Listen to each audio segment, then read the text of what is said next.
What's going on, ladies and gentlemen, crazy kids out there? Zach here from UndergroundStrength.tv, coming to you from the kitchen where I am crushing my protein shake and the Instagram Q&A. Look at that beautiful smile. Don't pretend you don't love it. Got some amazing questions, and there are lots of questions. So I'm trying to bang 3 to 5 videos a day on your Q&A.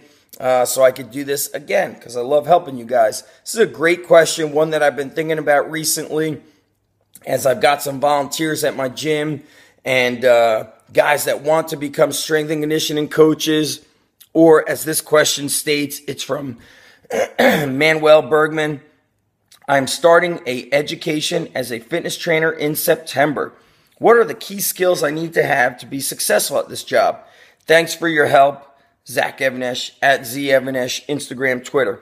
Manuel, I love this question because, as I said, I've had volunteers coming to the gym the past few months, kind of interning, and here's a couple of interesting stories. We had one intern that was going to come on board, and he was offered some sort of a summer job for money. Now, this kid is graduating college, and to be honest with you, my goodness, I would have given up any amount of money to learn from somebody when I was starting of my caliber right now.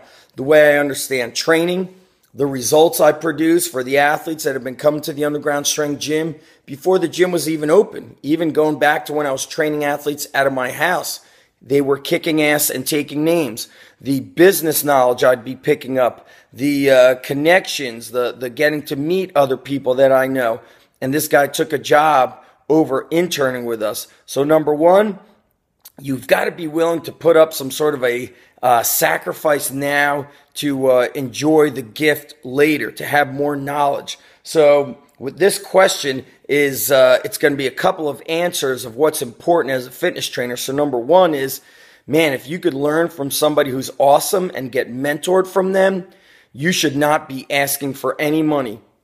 The best volunteers and interns that I've had, they were beyond just coaches. So they came and learned, but they picked up on things that I didn't tell them to do. For example, they see me cleaning and wiping down equipment in between sets or after each training session. And then the next training session, they've got the disinfectant bottle and the towel and they're cleaning stuff without me asking them to do that. That shows paying attention to detail, accountability, respect. It shows a lot of things that most coaches don't have. So if you're unorganized or not paying attention to detail, you will not be successful.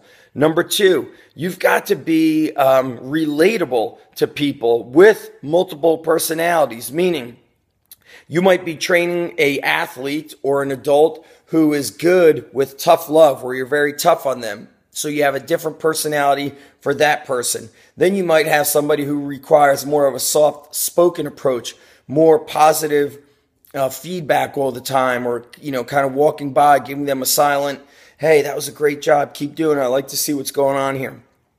If you don't know how to communicate with people, I'm going to recommend you get a job as a waiter or waitress. Well, you're a man, well, I'm pretty sure you are a male. So a waiter. That way you learn to talk with people, you learn to kind of deal with people, and maybe sometimes bend more for that person than you normally would. So when I get a volunteer or an intern who doesn't know how to communicate, I don't care how much training knowledge they have or could have. If you can't inspire people, if you can't connect with them and communicate with them in a friendly manner, a positive manner, a manner that makes them feel great versus uncomfortable, then forget it. You are dead in the water. And that is, to me, one of the biggest red flags. I would not hire a person, or I'll even get rid of an intern or a volunteer if they make other people feel uncomfortable around them. So you've got to have good people skills. So that is really one of the biggest things, because the training can certainly be learned. But if you have the opportunity to get mentored by a very experienced fitness coach, strength and conditioning coach, by all means, give up the money and spend the fucking time learning as much as you can from them.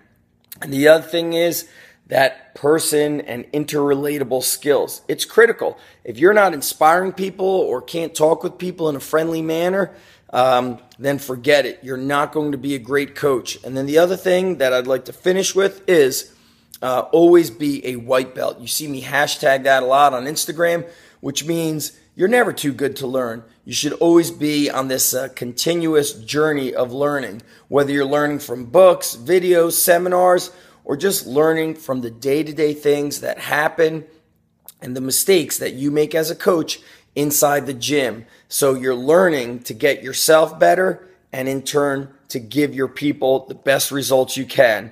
Let me actually close out with this. I know I said that was the last one, so that's the 3 things. Number 4, you've got to genuinely care. And if you don't care, that shit shines through 100 miles away. A lot of coaches, believe it or not just fitness coaches, strength coaches, but I see a lot of high school and college coaches.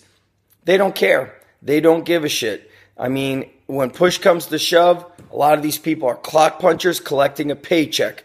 So if you can show people from your heart that you genuinely care about them, and you can't fake it, I mean, it's either there or it's not, you will succeed. So always be a white belt. You've got to genuinely care, have great personable people skills, and be willing to get mentored and be willing to do so and pay attention to those details, be highly organized. And of course, I'd love to see you, Manuel, and anybody else out there at an Underground Strength Coach certification. Go to undergroundstrength.org. It's where I teach you the training system I use for what do we do when athletes come in from day one, how we progress them, how we integrate our business model with a training model to have a successful, not just one gym, but 2 gyms in a very competitive environment, not just competitive environment, but a competitive industry, very cutthroat where there's a lot of things and people and circumstances against you. Both of my gyms are highly successful, and you can't fake that shit. You're either succeeding or you're not. See you guys at undergroundstrength.org. Peace.